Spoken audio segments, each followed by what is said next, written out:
Ok le Scooby Gang, on a un pirate fantôme qui terrorise les réseaux en volant leurs données. Et qu'est-ce qu'on peut faire pour l'arrêter? C'est simple, on utilise un VPN. VPN? Exact, voici le VPN.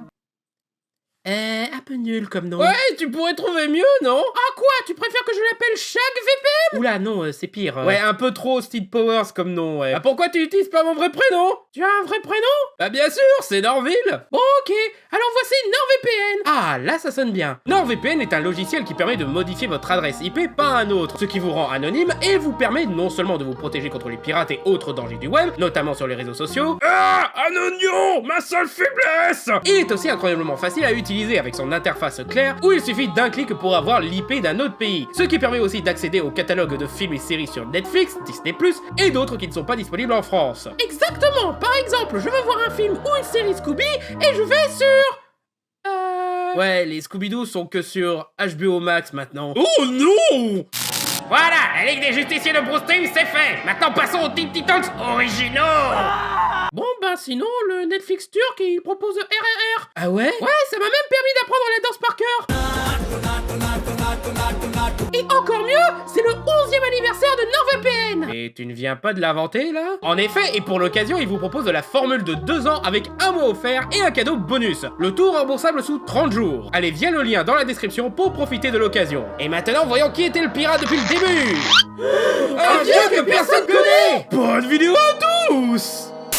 MJ, faut qu'on Ouais, parle. stop. Non, c'est là, on a un cas tellement particulier, ça va pas suffire, ça. Faut une vidéo un peu plus complète. Je peux en faire une sur Last of Us si vous voulez.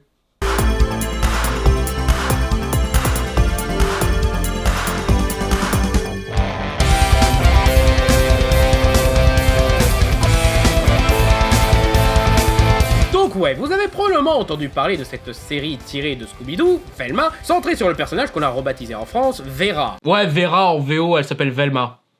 Et Sammy, il s'appelle Shaggy en fait. Je sais pas, peut-être que le mec de la VF de l'époque, il avait un problème de diction ou quelque chose. Et cette série d'animation fait sensation sur internet pour être incroyablement mauvaise. Genre là, c'est même pas des bébés de 40 ans qui chouinent sur une série liée à une licence nostalgique parce qu'on a changé l'ethnie et aux sexualités d'un personnage. Contrairement à la précédente polémique liée à Scooby-Doo sur Vera qui fut officialisée comme lesbienne dans un film d'Halloween. Ça fait des années que les fans réclament un couple Vera-Daphné et que les productions Scooby-Doo se battent contre la censure de Warner pour officialiser l'homosexualité de Vera. Et ça joue les fans outrés quand elle sort du placard? Non mais sérieux les scrolls, à force ça se voit. Non là, même les progressistes et ceux qui s'en foutent de l'aspect social de la pop culture détestent. Vraiment tout le monde est unanime que rien n'est à sauver dans cette série de merde. C'est la pire série d'animation comique pour adultes depuis Drunk Together et Allen Gregory. C'est un massacre de la franchise Scooby-Doo, ça abuse de blagues méta nulles et fainéantes, et le mauvais goût va même dans des voies pas du tout woke. Les anti-woke et autres scrolls mettent la nullité de la série sur le fait que ce serait woke, mais... I thought lesbians were good at solving crimes. He looks like Hitler! And not just because we compare everyone to Hitler these days. I'm dressed like this to show support for all the beautiful ways women express themselves, even the ones I think are stupid. My father is not a beta. He drives the speed limit no matter how many people are honking at him. I'm doing what every girl is doing up here. I'm just trying to get my dad's attention. And one day it will work. She kicked me so hard my tubes are now tied. Yes, but you hurt her feelings, which is way worse these days. I spit truth without a filter, like every comedian before #MeToo. Everybody, listen up. We just learned someone somewhere is being intolerant. Ouais, c'est un con parce que cette série correspond complètement au standard humoristique des anti-woke, à savoir faisons de l'humour edgy et vaguement noir pour trigger les gens, ou qui sert qu'à approuver leur opinion conservatrice. Mais cette fois, ils ont décidé que ce serait nul parce que... l'héroïne principale n'est plus blanche. Ou parce que cette fois, c'est eux qu'on cherche à trigger. Non, et puis, genre, ça aurait rendu la scène où Vera insulte son public cible plus drôle si elle était toujours blanche et hétéro. You know what 420 is, right? Yeah, it's code for adults who still watch cartoons. Non, et puis ça montre à quel point les anti-woke... en vrai, ils sont nuls à chier pour critiquer un film ou une série. Genre, vous avez une série avec 4000 défauts, où littéralement y a rien à sauver. Même l'animation, à part un petit moment d'hallucination, y a rien. Littéralement, chaque aspect est hypocrite, mal pensé et lourd, et vous ne trouvez rien à lui reprocher à part que ce serait woke. Si Batman et Robin ressort de nos jours, vous aurez une autre critique que woke ou pas? J'ai regardé l'intégralité de la première saison de Velma et... Ouais, je rejoins la majorité. Ce truc est nul. Beaucoup sur les réseaux se moquent du fait que cette série a désormais une note IMDb inférieure au légendairement mauvais Dragon Ball Evolution, et bien que j'ai toujours été critique de ceux qui comparent tout et n'importe quoi à ce film, et que je pense sincèrement qu'il y a bien pire comme film et série, non, là sur ce coup c'est mérité. Car au moins devant Dragon Ball Evolution, je rigole. Sans déconner, faudrait réhabiliter Dragon Ball Evolution comme étant un nanar bien délirant. J'adore le revoir avec les potes, il est hilarant quand il est à côté de la plaque. Rien que la première minute de Velma m'avait fait dire « Je suis en train de voir la pire comédie de l'année et on est en janvier !» Le premier gag, c'est 2 cafards qui baisent. Ouais. Humour! Et juste après ça, Daphné va dans les douches communes de l'école avec ses copines où elle dit Have you ever noticed how pilot episodes of TV shows always have more gratuitous sex and nudity than the rest of the series? Oh my god, I have! Ouais, je me souviens de tout le cul qu'il y avait dans les épisodes pilotes de séries comme Mandalorian, Lost, Daredevil, Gravity Falls, Watchmen et Steven Universe. Même pour des séries sulfureuses comme Game of Thrones ou The Boys, le premier épisode il va pas autant à fond dans le sexe que dans les autres épisodes, hein! Pam et Tommy est littéralement une série sur une sextape et le premier épisode il est timide en comparaison du reste. Je sais que tu fais ça juste pour ta blague de merde. Regarde, on critique un cliché avant de faire ce cliché premier degré. Well, I for one think it's lame. Agree. So lame. The lamest. C'est drôle parce qu'on est des hypocrites sans inventivité. Mais tu pourrais au moins ne pas te gourer sur ce que tu prétends dénoncer. Et c'est ça le problème de cette série. C'est une parodie qui dit rien. Il surligne par des dialogues lourds et pas naturels un cliché, mais ne les détourne pas, les rend pas absurdes ou quoi que ce soit. Il se contente de faire le cliché tel quel, après avoir dit qu'il était nul. Sauf que, bah du coup tu parodies rien. Tu es juste hypocrite. You're saying if this was a flashback in your point of view, in order for it to be earned, we'd have to cut to, I don't know, Fred? Exactly. I like it when they use a title card with the character's name when they cut to a different flashback. Now that feels lazy. Tu fais que décrire ce qui se passe à ce stade. Eh, vous avez remarqué que toutes les vidéos de mecs de plus de 30 ans qui parlent d'une adaptation récente d'un vieux dessin animé pour enfants finissent toujours par un moment où il se met à pleurer parce que on a détruit mon enfance. Eh bien, je ne ferai pas ça. Parce que je me rabaisse pas à cette pratique de merde pour une blague fainéante. Et je trouve que, au contraire, les reboots et suites pourries renforcent encore plus les trucs de notre enfance. Et permettent de mieux comprendre en quoi ils fonctionnent si bien. Genre, la dynamique du Scooby Gang marche que quand ils sont en groupe. Mais quand Vera est qu'avec un personnage à la fois, ou que Sammy n'a pas Scooby-Doo avec lui, t'as beau essayer de le réinterpréter pour en faire un tout autre personnage, tu sens qu'il manque quelque chose à ces personnages. Ce qui montre que ces personnages sont avant tout des fonctions, mais qui, une fois réunis, donnent vie au casting.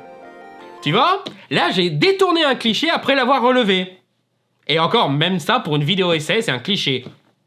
Pour cette émission, en fait, c'est un cliché. Et ouais, c'est une de ces séries de merde qui sait pas faire de l'humour méta, mais c'est quand même car elle se croit malin de dire que les clichés existent. Je veux dire, ça va, t'as juste découvert que les séries pour ados ont beaucoup de cul, calme ton slip. Et pas seulement pour les clichés de séries ou quoi, même quand ils veulent critiquer un truc social, genre toute la façon dont la société traite mal les femmes, c'est pour ensuite faire une série de gags dégueux à base de slut-shaming et d'exploitation sexuelle de personnages qui sont essentiellement mineurs, pour rappel. Ouais, c'est malsain la haine pour les adolescentes qu'a cette série. On montre qu'elles sont victimes d'un serial killer qui tue des filles sexy. Et qu'est-ce qu'elles font en réponse? Elles harcèlent sexuellement les flics assignés de les protéger, elles se font le plus sexy possible pour être sur la liste que Vera fait pour déterminer la prochaine victime, et même à leur enterrement, elles se font traiter de pute. Normally in pop culture, when a slutty girl is murdered, we're all a little like, well, maybe she deserved it. But that is what made Brenda so special. She was the rare slut that did not deserve to be murdered. Même quand il tape sur un truc que moi aussi je n'aime pas, comme les gosses de riches trop gâtés et égocentriques, bah ça ne marche pas. Tu pourrais croire qu'avec un truc satirique, ils allaient proposer une critique pertinente des clichés des riches et comment la société les récompense trop, un peu à la couteau tiré, tu vois, mais... Non! C'est seulement débile! Ils ne trouvent rien à critiquer à part ridiculiser Fred pour tout et n'importe quoi. Comme si le but était d'humilier avant de critiquer. Fred's a rich white guy with a tiny dong. You didn't mention Fred had a tiny dong. Oh yeah, real baby carrot. Des films comme Glass Onion n'ont pas besoin de montrer les riches comme des illettrés débiles incapables de couper un steak. Ils montrent comment leur comportement est hypocrite, manipulateur et dangereux. Cette série n'a rien à partager à part de la haine et du mépris. Toute la série est ultra mauvais esprit et dégueulasse. Ce qui me gêne pas quand ça sert à un but, tu vois. South Park le fait dans un sens satirique et un propos spécifique. Même quand il s'amuse à faire un truc gratuit, c'est un signe de protestation contre quelque chose de spécifique. Et même quand son propos est nul et rabaissant, bah ça reste écrit avec un but précis. Rick et Morty s'en sert pour montrer la cruauté d'un monde qui écrase tous nos espoirs et notre naïveté et nous fait partager le point de vue d'un cynique qui se contente de suivre le flot d'absurdité de cet univers. Pour mettre à l'épreuve la naïveté de Morty et de sa famille. Borat le fait pour surligner l'absurde et l'hypocrisie l'hypocrisie de l'Amérique en les confrontant à une caricature cartoonesque qui les encourage à révéler leurs facettes cachées. Là, t'as un running gag sur un des lycéens qui se fait couper la même jambe.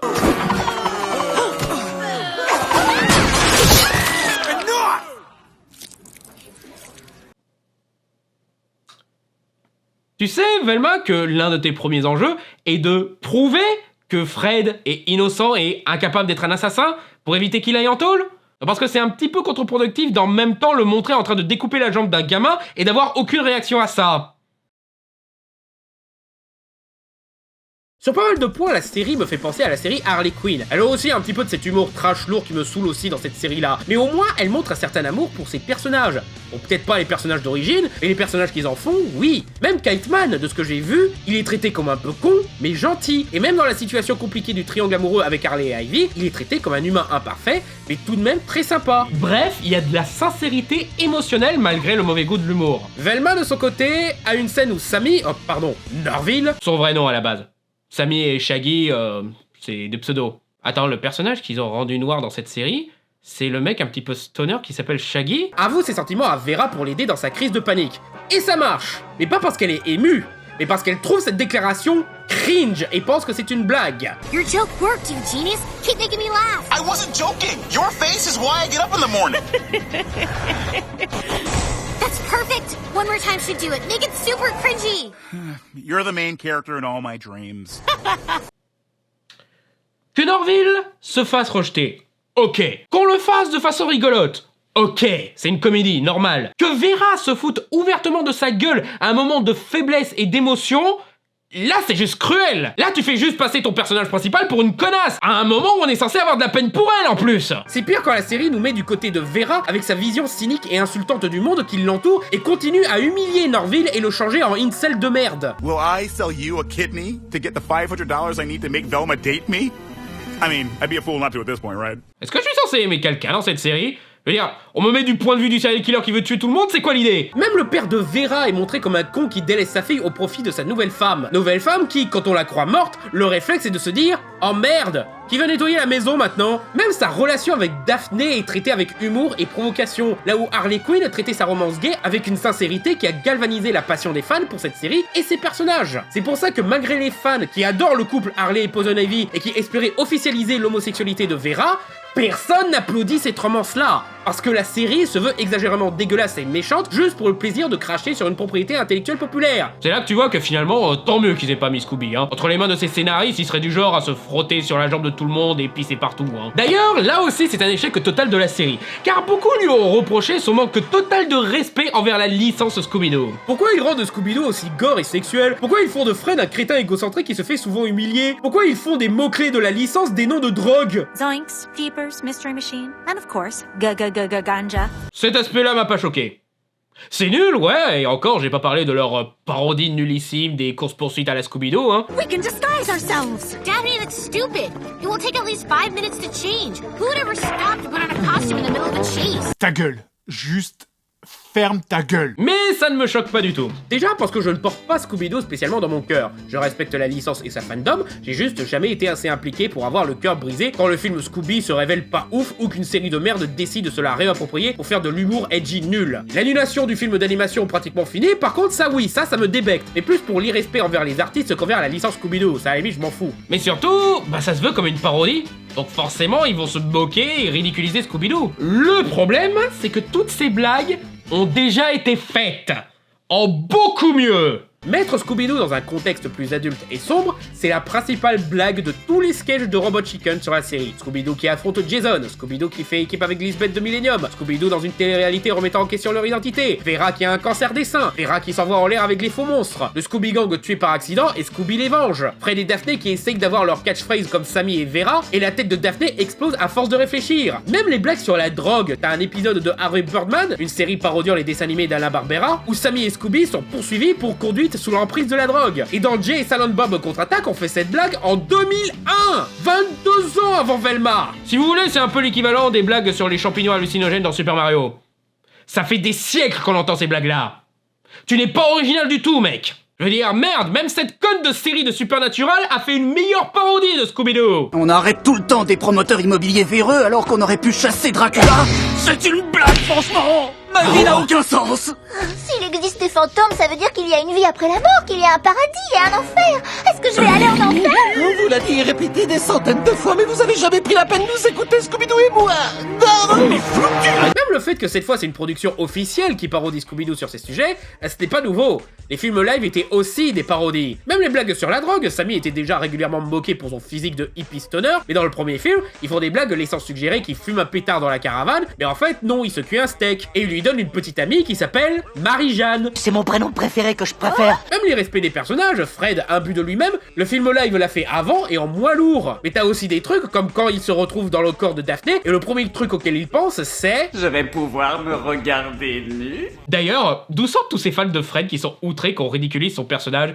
Je veux dire, moi je pensais que le consensus sur son personnage, c'était qu'il était le personnage le plus insipide de Scooby-Doo, hein. Je veux dire, je déteste pas le gars, hein, en tout cas pas au point de faire ce qu'on fait de lui dans Velma, hein. Mais quand même, il en glow up dans une série dont je suis pas au courant, ou... Le film montrait aussi Daphné comme une fille populaire idiote. Pratiquement toutes les versions depuis le film live le font en fait. Film live qui en faisait un arc demoiselle en détresse qui se ne laisse plus faire, tout simplement parce que regarde, on a pris Buffy pour jouer le rôle. Et même dans les autres séries Scooby-Doo, t'as cette discussion dans Scooby-Doo Mystère Associé où Scooby surprend Sammy avec Vera. Arrêtez de me mentir, je suis pas aussi stupide.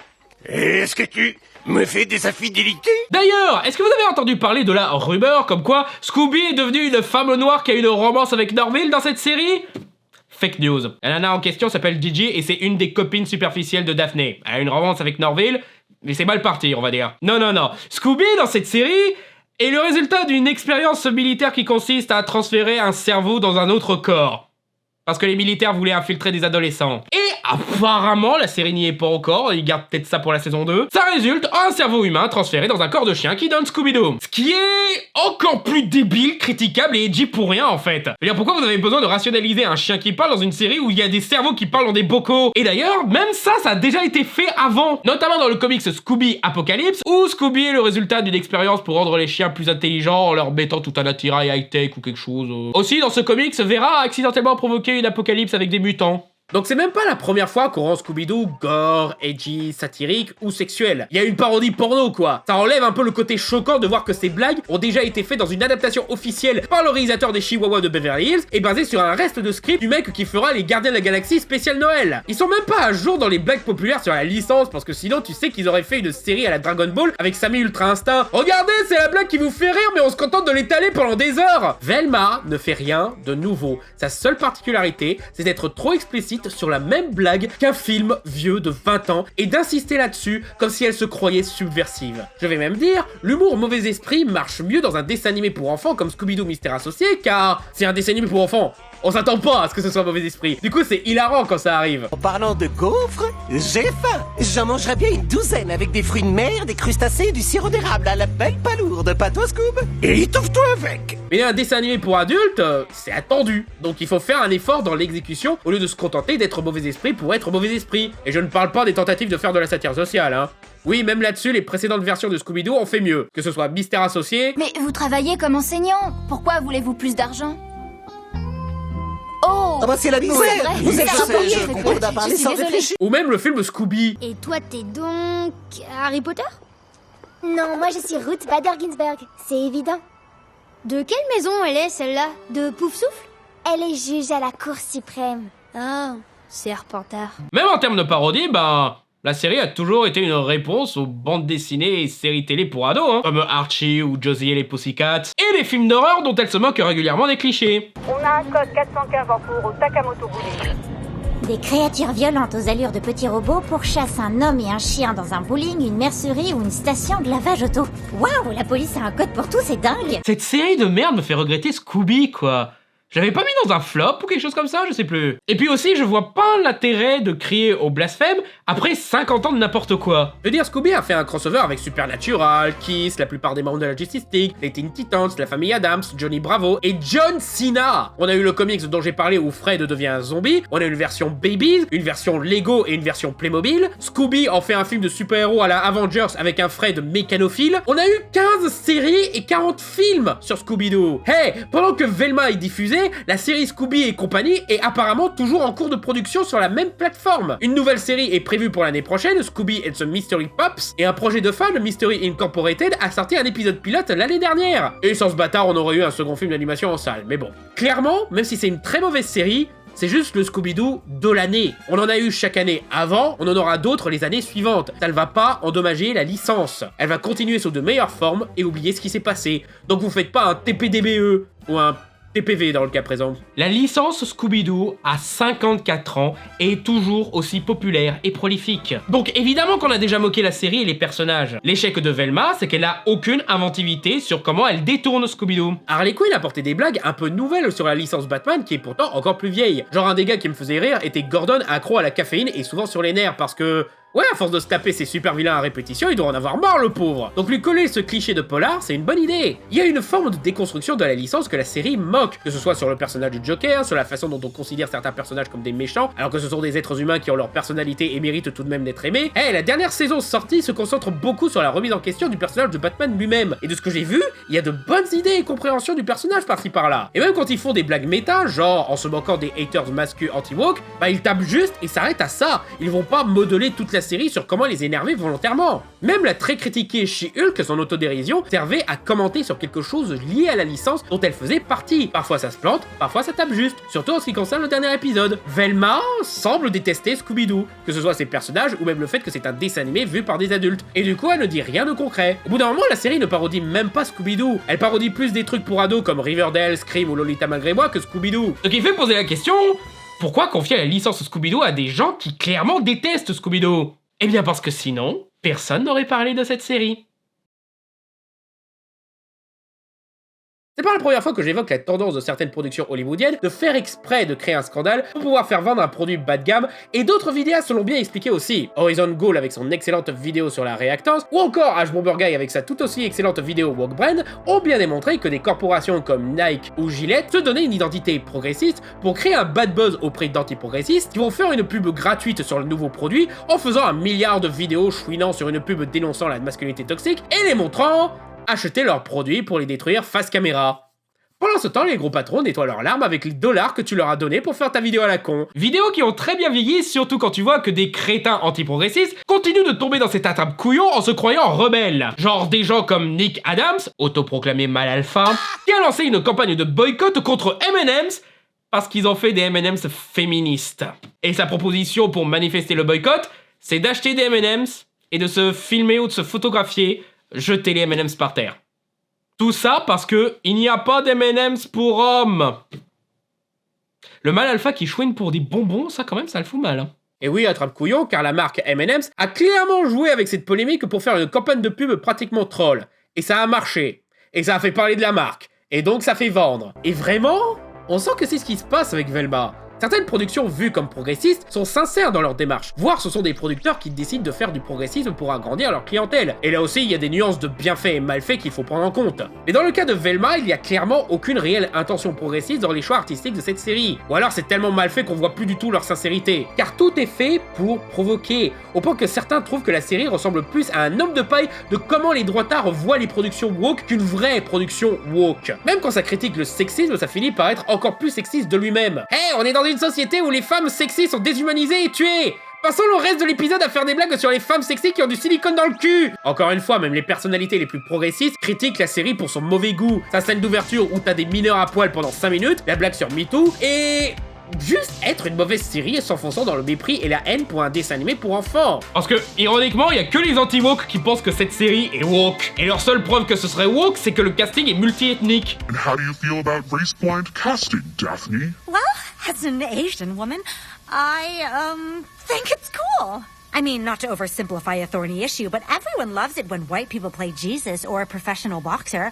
Why can't it ever go the other way, right? Vous voyez, la façon dont ils en parlent est tellement superficielle. Clairement, il n'y a aucune conviction dans ce choix, c'est juste... c'est cool. Et encore une fois, ça aussi, ça a déjà été fait dans Scooby où Vera était portoricaine. Et la façon dont ils insistent là-dessus dans ce début d'épisode et la bande-annonce montre bien que le but est plus de chercher le bad buzz que de faire de la représentation. Le changement d'ethnie de Vera, c'est surtout parce que la productrice et comédienne, Mindy Kaling, la joue. Et que ce soit ce qui a motivé la décision d'origine ou non, il est clair que son exécution est faite pour volontairement énerver les anti-woke. Et en temps, oui, c'est marrant d'envoyer chier les anti-woke, mais si c'est tout ce que tu proposes, alors t'es pas mieux que les mêmes nuls et pas drôles se moquant des woke en fait. C'est la charnadorisation des productions dites woke. Le seul intérêt, c'est de provoquer les anti-woke qui vont chouiner des heures sur les réseaux sociaux, sortir 1 milliard de vidéos pour essayer de vous faire croire qu'ils ont fait de Scooby une femme noire humaine qui a une relation avec Norville, de tweets et d'articles de sites miteux qui s'acharnent sur cette série comme si c'était une menace terroriste, ou je ne sais quoi qu'il fallait absolument tuer dans l'œuf. Et tout ça pour accomplir quoi ? Pour faire de Velma la série la plus regardée sur HBO Max. Oh merde! Oh, c'est con ça! Oui, c'est aussi numéro 1 des pires séries d'animation pour adultes sur certains sites, mais... bizarrement, je crois que les gens qui ont fait cette série s'en foutent. Parce que ouais, forcément, vos trucs, ça attire encore plus de monde sur cette série qui verront comment tirer profit de la mine à cringe, mais pire, ça empêche une vraie discussion sur les vrais défauts de cette série. Les anti-woke se sont appropriés le sujet de Velma pour y imposer leur obsession raciste et sexiste. Du coup, si t'as de vraies bonnes remarques à faire sur cette série, tu ne vas pas être entendu, car les crétins qui gueulent woke crient plus fort que toi. Et parce que dans le fond, ça arrange les créateurs de cette série de retenir que les critiques de mauvaise foi à tendance raciste et sexiste.